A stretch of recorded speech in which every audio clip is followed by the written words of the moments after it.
Hi, everyone. Welcome to the 94th episode of the AskDrKan Show. This is Dr. Peter Khan, functional medicine provider, and I'm here to give you information that's going to help you get well and stay well and help you solve your health puzzle. So on this episode, we're going to talk about the 7 medications that will damage your gut and natural alternatives that can heal your gut that you can use instead of, if you choose to. So now there are a lot of this month-long series, we're talking about medications and how some of these medications actually cause the very problem that is supposed to help with. So last episode, we talked about thyroid hormones and how so many people are taking thyroid hormones and it doesn't really help them because it's not addressing the underlying root cause. So today, we're going to talk about medications. Some of these medications actually is specifically used to help with GI problems, but actually cause more problem than to solve. And there's other medications that are commonly used that can also damage the gut that may not be directly, gastrointestinal medications, but they cause problem nonetheless. So there are 7 medications we're going to talk about today. So let's first start with the 7 meds that damage the gut and then natural alternatives.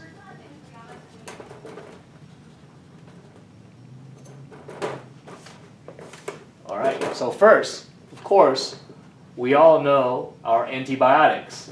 It's just lovely for gut health. I think most people understand that. But we could not leave that out of the list. Now, what happens is a lot of people think that antibiotic is just from the medication that you take, right? You say, well, I haven't taken an antibiotic in like 10 years. Well, guess what? They're antibiotic in your food supply. They actually inject chickens and cows and these meat that you eat with antibiotics to keep them from getting infections so they can get more yield.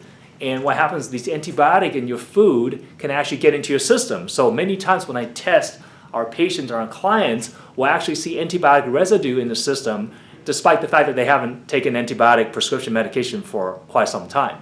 Another major source of antibiotic is actually also in these antibiotic wipes and antibiotic soaps. Triclosan, for example, in these antibiotic wipes. And what happens a lot of places, and even in people's home, they'll use these wipes because we're trying to create an environment that's so sterile by killing off everything with an antibiotic that we're creating antibiotic-resistant superbugs that pretty soon that no medication can actually kill. So it's going to create these massive infections that's going to go epidemic because of the overuse of antibiotics. Okay? And for many years, and that's the way I grew up, every time I have a ear infection or was sick, because my family, I grew up in Taiwan, my family was well-to-do, so we actually can afford going to the doctor and afford taking medications, so that every time I was sick, I was taken to the doctor and given a shot or given medications. So I had my share of antibiotics. And what happens is these things built up over time. And a lot of people think that, oh, just because you took antibiotic, maybe 5 years ago, or you haven't took it for a while, and therefore it's completely out of your system. Not quite so, because a lot of these antibiotic residues can stay in your system for quite some time. In fact, in your intestinal lining, you have these villi, or the intestinal lining is like this. The inside looks like little finger-like projections. These finger-like projections increase the surface area, and what happens in between this surface area, in a space here called the crypts, things can get stuck there. Okay, so these antibiotic residue can actually block the absorption of nutrient by getting stuck in these crypts. So antibiotic is not just from medications that you take, it's also from food supply as well as antibiotic, wipes and things that we use in our environment. And many people have literally taken a warehouse full of antibiotics since the time that they're young. And what happens is these antibiotics obviously wipe out the beneficial bacteria in your gut.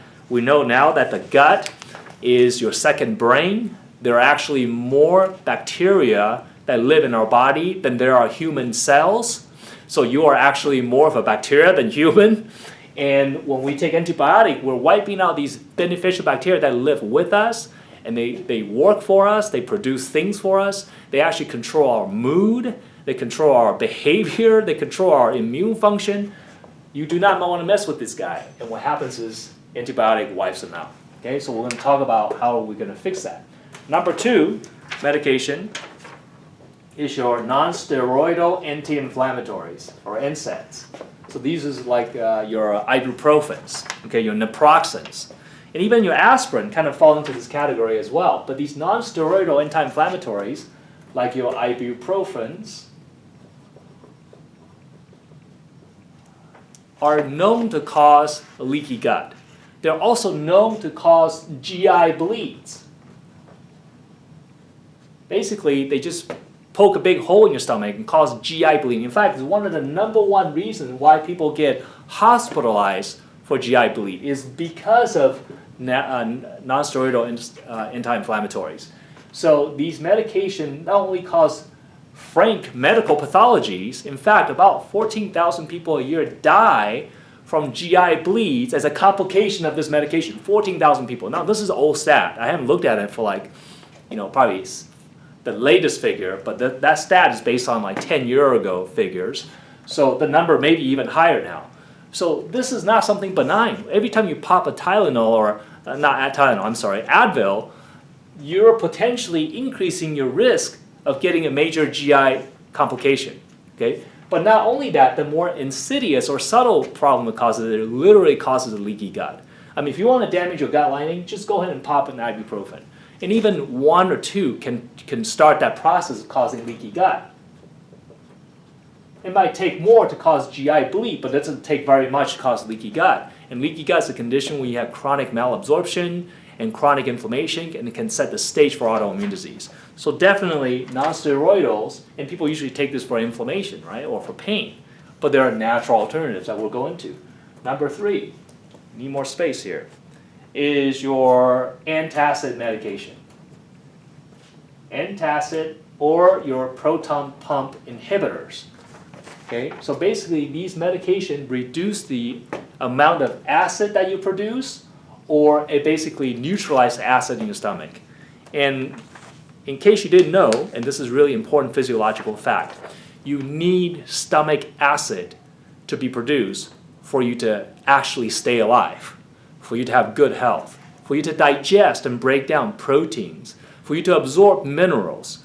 You need stomach acid. Stomach acid is a key part of your health. And medicine make these acid out to be the bad guy. In fact, it's the scapegoat.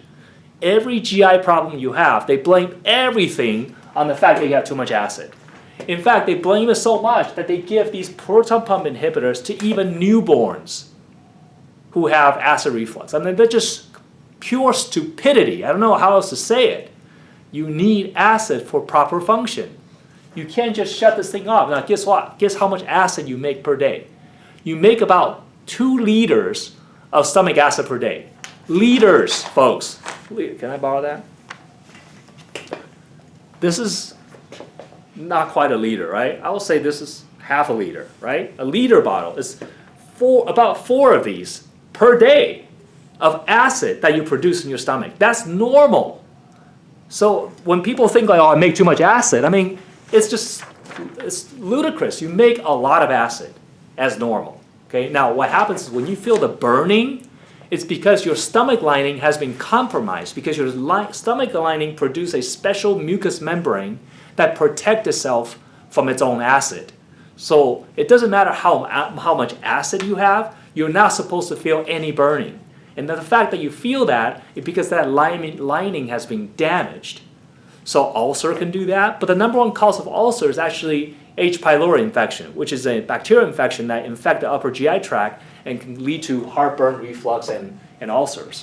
So you need acid, and the effect of taking these antacid and proton pump inhibitors is that you shut down acid production, and therefore you cannot digest food. And the food that sits in your stomach rots as a result of not being able to be broken down because there's no acid, and that rotting food turns acidic on you, and that's the acid that you feel. That's the burning. And then your body knows that there's rotting food, so it'll try to regurgitate it back up, so that's the reflux. So if you have heartburn reflux, you need to consider increasing acidity, decreasing the pH, make it more acidic. Okay? So this taking the antacid problem is going to lead to chronic long-term malabsorption issue. And we see that in lab work all the time in the form of low protein. We see that in lab work in the form of low globulin, low bun and creatinine. We may also see people with chronic digestion issue that don't resolve because they actually have an acid problem that may be secondary to an infection. So we need to look at white blood cell count as well. So this is how you do a functional medicine workup. All right, so next medication that can cause problem is your steroids. Your steroidal medications, okay? So these steroid medications, again, are given for people with inflammation, and many times they're given to people with inflammation in the gut. Okay, so maybe for diverticulitis, maybe for people with inflammatory bowel disease, you could be put on steroids, or colitis, they'll give you the steroid medication. The problem with that is the steroid medication basically will create immune suppression. It suppresses your immune system. Okay? Another thing that these steroid does is it will actually lower your SIGA count. SIGA is secretory IgA. It's basically an immunoglobulin or a type of immunoglobulin that's produced specifically in your gut mucosa, in your GI tract linings. These are basically your first line of defender in your gut. These are immune cells in your gut that protect your gut. That's the first defense. So if you have any germs or bug in your intestinal tract, these guys are the ones that will neutralize bacterial toxins, neutralize pathogens, and so forth. And steroid medication are known to decrease SIGA level. And know that 70% up to 90%, depends on who you read, of your immune system is in your gut. Immune system is in the gut. By decreasing SIGA level, you're basically shutting down your immune function. So that's not something that you want to do. So again, some of these medications are supposed to help with gut issues, like antacid. They're supposed to help with digestive issues, but actually worsens it. Steroids, it actually worsens your GI tract. The non-steroidals actually cause bleeding ulcers. So these medications, some of these are directly given to people with GI problem, but actually cause more GI problem than it helps. The next category is your opioids. Opioid medication. So these pain medication, and we know now that opioid medication is a major cause of abuse in America. People are overprescribed, and it causes more than just addiction to them and death.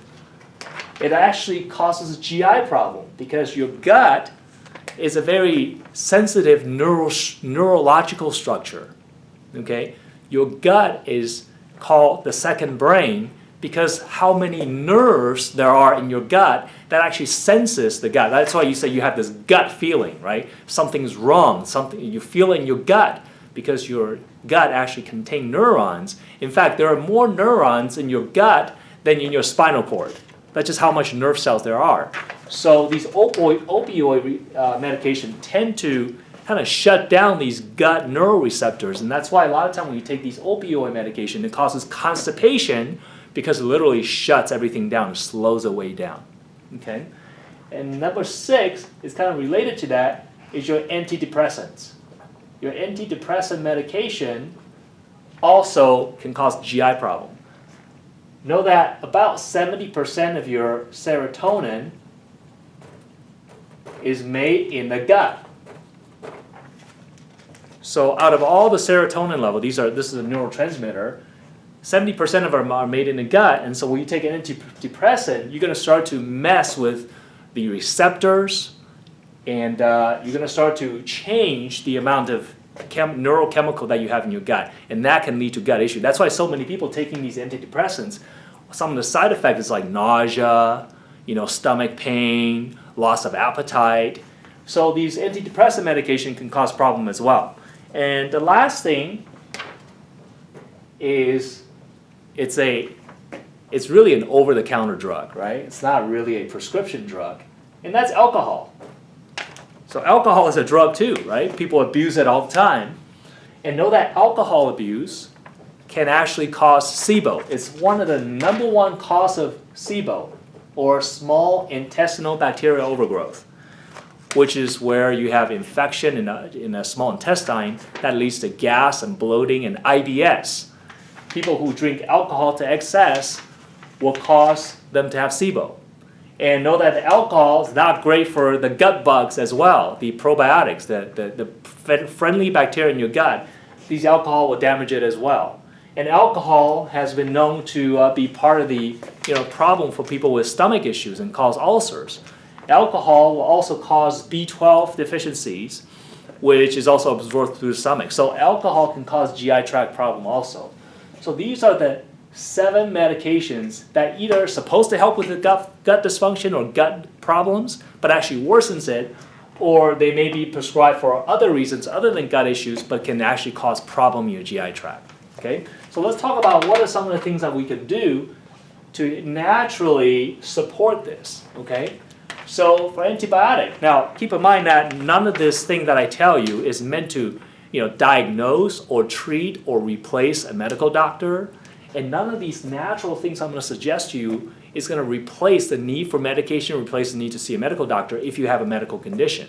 Okay? None of this stuff has been approved by the FDA. These are simply just education and information purposes so that you know that there are natural alternatives that you can ask your doctor about, that you can do your own investigation. Okay?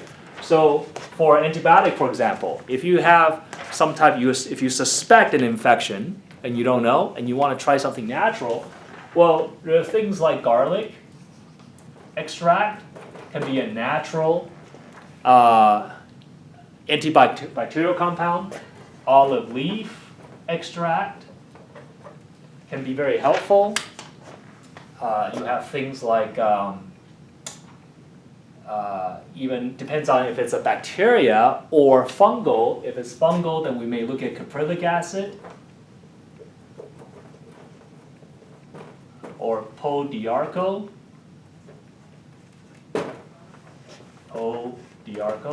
So there's antimicrobial, but then also antifungal as well. And then antiparasitic, we might look at wormwood or black walnut hull, right? I mean, this is information that's all there, and these are all have peer-reviewed scientific journal research that proves that these natural substances have antimicrobial property. In fact, for eons of time, thousands of years, humans has been using, stuff that's provided by God, by nature, to heal themselves through plants and herbal compounds. So there's plenty of these information online. Some of the products that we use in our office specifically, though, is GI Synergy. This is a natural antimicrobial compound that we use to support these type of things. And we may also use different Byron White formulas that can have action against specific bacteria. For example, we may use specific things to support, Lyme infections. We may use specific things to support viral infections using herb and compounds like that. Okay, so there are natural alternatives to antimicrobial compounds. As far as NSAIDs, if you have inflammation, what can you do to reduce inflammation? Well, obviously, most people know about turmeric. And what we use is a product called Potency. And you can find this at our online store at neurometabolicsupplements.com. And what Potency is actually in a liquid form, in a soft gel, okay, in a gel cap. And the liquid is that the turmeric works better when it's embedded in fat.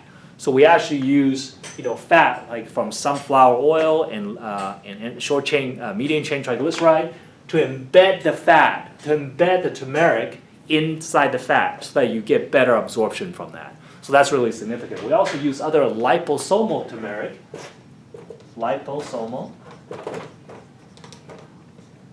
which means that the turmeric is embedded again in these fat spheres. So this will be in a liquid form for people who need a lot more and can really swallow a gel cap. So we have 2 different forms that we use, and you can find this all at our online store. So there's natural way to support this inflammatory process using these compounds instead of the medication that can cause a lot of problem for you. As far as antacid, again, remember, for people with heartburn reflux, you really need to investigate the cause of that heartburn reflux. Typically, it's because you don't make enough acid in the first place. So some of the things that you can do right away to increase acid, again, there's different protocols for this. Depends on your symptom, how severe it is. Some people cannot just stop the medication. You may need to take it and address the root cause at the same time so you heal your body to the point where you can slowly wean off. I can't tell you how many clients of ours have been able to slowly, with the help of the doctor or on their own, wean off these medication because they got the body to heal to where the body is normal anymore, right? I mean, for you to say, oh, I have reflux, so I need to take this medication for the rest of my life. I mean, you're basically assuming that you're broken, but you're not broken. Your body has an amazing ability to heal itself. You just got to do the right things. And we need to investigate what's the cause of this. This reflux heartburn could be caused by food sensitivity, can be caused by infection like H. pylori or other infections, could be caused by inflammation in the stomach, and even toxicity can do it too. But a natural way to support the pH status of your gastric environment is using apple cider vinegar. Apple cider vinegar can actually acidify the stomach and create an acidic medium to help you absorb protein and absorb minerals better. In our office, we actually use this product a lot. This is one of our signature products. It's called Enzyme HCl+.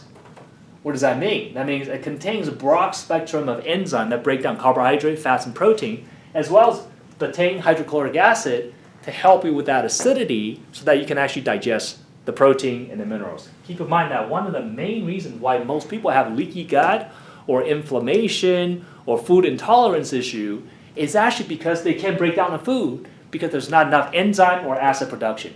Just by using this alone can have tremendous benefit in breaking proteins down into its individual constituent amino acid. And remember, your immune system can only react against intact proteins, but not individual amino acids. So if you can break the protein down, which is what normal digestion is supposed to do, but many of us don't digest normally because either we don't chew our food well enough, right? We eat too darn fast, we breathe out food instead of eating them, or we're just not making enough enzyme or hydrochloric acid to break down that food into smaller parts, so we're reacting to these undigested foods. And that could be a big problem. So this is really profound. Just by simply using this particular product, you're going to be able to help with absorption and digestion, which is where your health starts. Okay? Now let's talk about steroids. Again, if you have, usually this is given to people with inflammation. So we talked about temeropotency. We may also use liposomal forms of it. Another thing that we may do to support the immune system is actually glutathione.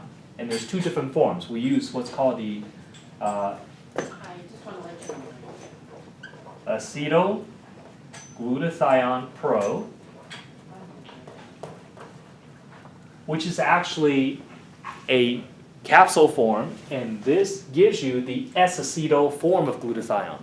So what does that mean? That means glutathione is an intracellular antioxidant. Every single cell in your body produces it. And it's one of the most important antioxidants that you need to have. But glutathione traditionally in a reduced form do not absorb orally very well. So the acetyl actually help you absorb it better orally, and also the acetylated glutathione form tend to be able to increase the intracellular glutathione level. Scott, good to see you, my man. Thanks for joining the show. So acetylglutathione pro tend to increase the intracellular level of glutathione inside the cell. Where if we just give you liposomal, which we also use, which again is glutathione embedded in a fat sphere, then what happens is you're getting this reduced glutathione that's able to be taken orally now, because back in the day when it was used in a powder form, you couldn't absorb it. But in a liposomal form, now you can absorb it, the reduced glutathione. But this is a reduced glutathione, this is the acetylglutathione, it's two different forms. What's the difference? This will help with intracellular glutathione level, while the glutathione straight up will kind of help with having glutathione in your blood circulating, and what that can do is help with detox. It can help bind to heavy metals like mercury very well. So this will be more helpful for detoxification because glutathione is used in phase 2 liver detox, while the acetyl form can be used to increase intracellular level.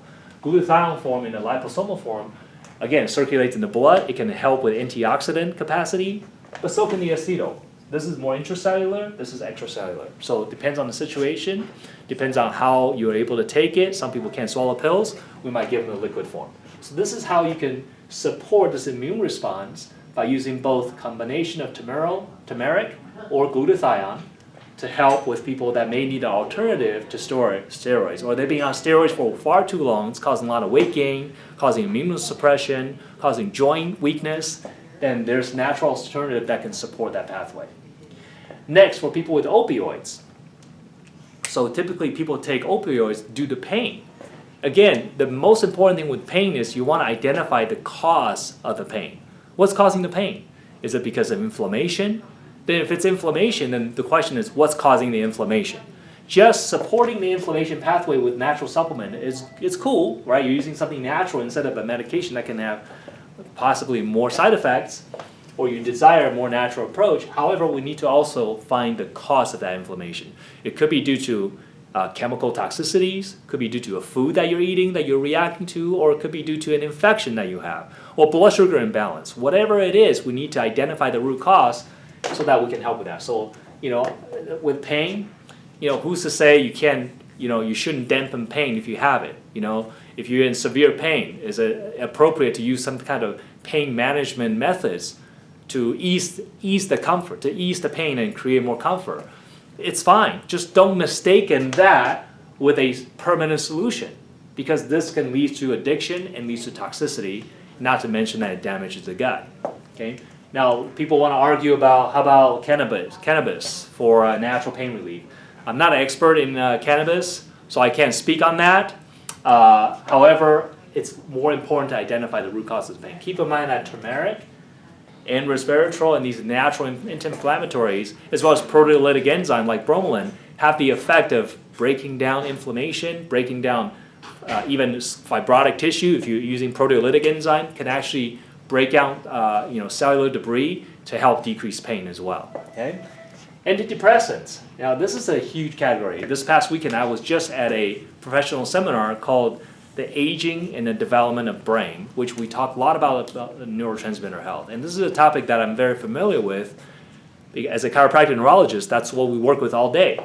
And what happens with antidepressant, you're taking it because you feel you have some kind of mood disorder, right? You feel depressed or you feel anxious. Primarily, some people have bipolar, some people have other issue, attention deficit, and so forth. But when we speak about antidepressant, that's really, we're not talking about anxiety meds, but it could include that category as well. If you have depression, that's why you're taking antidepressant. The question is, why are you depressed? Most people assume that depression is a chemical imbalance. You don't have enough happy chemical, that's why you're depressed. Know that at a cellular level, what's actually happening in your brain cell that's creating depression? Like, what's creating the depression? Is it like your bicep is weak? Is it because like your heart's not pumping? Is it because your glute is weak? Like, what is it on a cellular level that's causing it? It's not anywhere else except in the brain, right? Now, where specifically in the brain is the depression coming from? At the end of the day, if you really boil down to the root of the root, depression is nothing more than a decreased firing of your frontal lobes. Your frontal lobes are the part of the brain in the front that deals with cognition and emotion, thinking processes. If that frontal lobe is not firing, then you're going to have depression. At the end of the day, that's what it is. Then the question is, what's causing that frontal lobe to not function? It could be due to a serotonin deficiency, possible. It could be due to a dopamine deficiency. But it could be just because your blood sugar is not stable. It could be that you have concussion. That can cause depression as well. It could be because you're inflamed. It could be because you're not absorbing your food and you have inflammatory cytokines that's passing from gut to brain. See, this is where we must identify the underlying reason for these things. And even with serotonin deficiency, most people with serotonin deficiencies, because they have blood sugar imbalance and they have anemia and they can't methylate because they have B12 folate deficiency, they have everything else going on that's causing them to have serotonin deficiency, not because they can't make them. So you got to address underlying root cause of these neurotransmitter issue. And taking antidepressant doesn't do anything to address any of those issues that I just talked about. Taking Prozac does nothing to improve your blood sugar. Taking Prozac does nothing to improve your methylation or B12 folate status. Taking Prozac doesn't fix your anemia if you have them, because if you're anemic, you cannot make serotonin. So this is what you must do. You must do a full comprehensive evaluation, and most doctors don't do that. because they're treating you for your symptom. You come in, you say you're depressed, here comes the medication for you. Because the drug company has powerful lobbies and powerful marketing arms, and they basically incentivize the doctor to prescribe these medications or to give out samples of these medications, right? And what's the incentive for the drug company to not sell you this drug? They have no incentive. They have to sell as many of their drug as possible to make a profit, because these are, billions of dollars of revenue.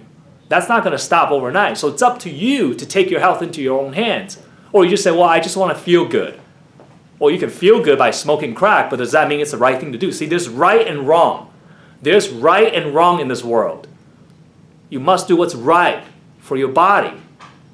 If you just want a shortcut, you want expediency, you want a quick fix, you may not get what's right. You might just feel good for the moment, and that's what's going on in our society.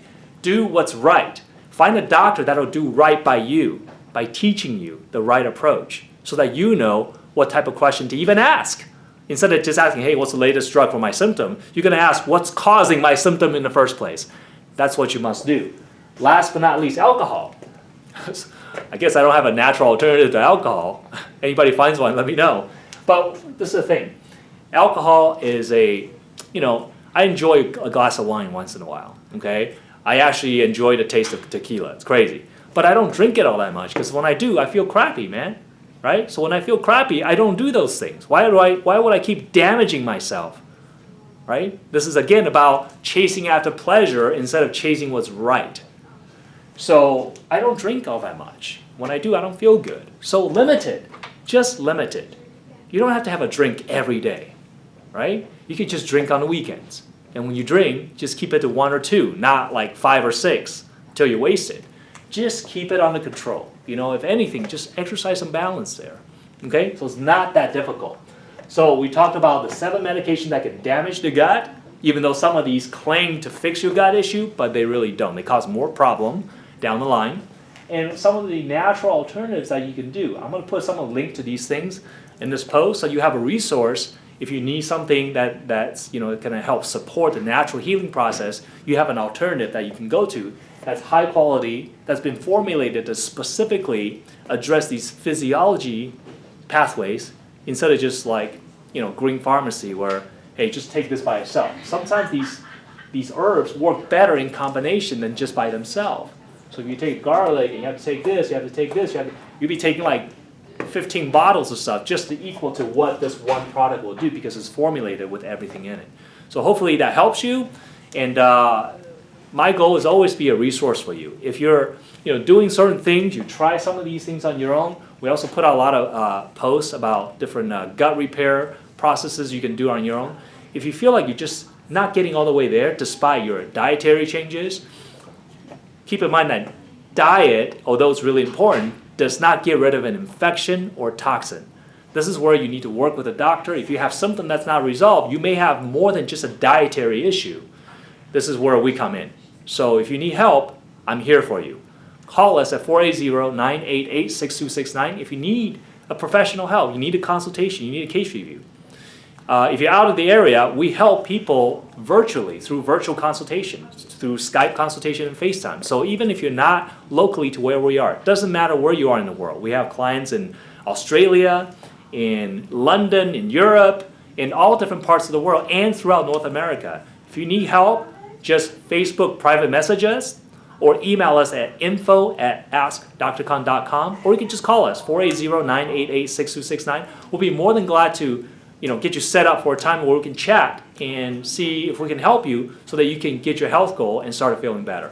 With that said, take care. We'll see you next week for the next episode of the Ask Dr. Kan Show.